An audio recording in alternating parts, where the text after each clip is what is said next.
এটা নতুন ৰেচিপি লৈ ভাবিলোঁ মই বনাম যিহেতু আপোনালোকৰ লগতো শ্বেয়াৰ কৰোঁ। অলপমান মটা দি লৈছোঁ মই মটৰ আলু পিঁয়াজ গোটেই একেলগে ফ্ৰাই কৰিছোঁ। প্ৰথমতে ফ্ৰাই কৰি লওঁ, একেলগে দিছোঁ কিন্তু মই পিঁয়াজটো এইবাৰ ব্ৰাউন কালাৰৰ কৰি কিনে মই ভাজা নাই, এনেই দিছোঁ। মোৰ ভাজা হৈ গ'ল, মটৰ আলু ভাজা হৈ গ'ল, মটৰ আলু পিঁয়াজ। এতিয়া মই ইয়াত দিম জলকীয়া, আদা, নহৰু আৰু অলপমান বেহৰ, এনেকৈ মই পেষ্ট কৰি লৈছিলোঁ, তাকে দি ল'ম। এতিয়া উলট পালট কৰি দিম। এয়া মোৰ মছলা ভাজা হৈ গ'ল। ইয়াত অলপ জিৰা দিছোঁ, জিৰাটো স্কিপ হৈ গ'ল, দেখুওৱা নহয়। আৰু ইফালে এই মছলাৰ পানীখিনি ইয়াতে দি দিছোঁ।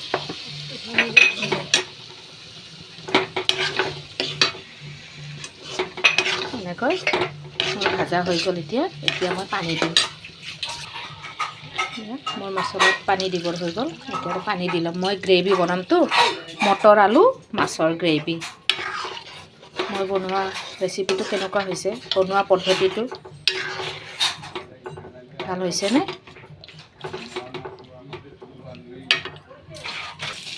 এয়া মোৰ তৰকাৰীৰ ওপৰত দিলে দেখিছেনে, তেল কেনেকৈ ওপৰত ভাঙি উঠিছে চাওক, এয়া দেখিছে।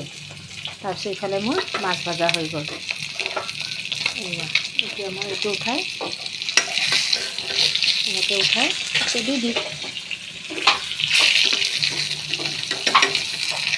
উঠাই দি দিম, এনেকৈ গোটেইখিনি মাছ দি দিম। মানে এইটো মোৰ শ্বৰ্টকাট, একফালে তৰকাৰী বহাই উঠি একফালে মাছ গ্ৰেভিটো দি লওঁ। আৰু দিম মাছ, মোৰ ইয়াতে ভাজিব আছে। এতিয়া বিলাহী দি লৈছোঁ, আমাৰ হ'ব আৰু। বিলাহী একেবাৰে সৰু সৰুকৈ কাটি দি লৈছোঁ। এতিয়া অলপমান কাটিও আছে, দুটা বিলাহী আৰু এনেকৈ দি লৈছোঁ। মোৰ মাছৰ মটৰ আলু মাছৰ গ্ৰেভি হৈ গ'ল। দেখিছেনে কেনেকুৱা হৈছে ফ্ৰেণ্ডছ? মই বনোৱা ৰেচিপিটো ভাল লাগিছেনে? ভাল লাগিলে লাইক কৰি দিব, কমেণ্ট কৰিব কেনেকুৱা হৈছে, আৰু আপুনি কেনেকুৱা খায়নে? যদি নাখায় এবাৰ খাবচোন। মটৰ আলু বিলাহী আৰু মাছ এনেকুৱা গ্ৰেভি। আৰু এইবাৰ মোৰ বিলাহী দি লওঁ। এনেকৈ বিলাহী মই সৰু সৰুকৈ কাটি লৈছোঁ।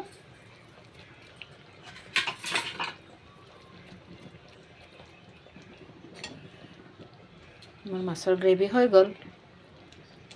আজিলৈ আহিছোঁ, বাই বাই।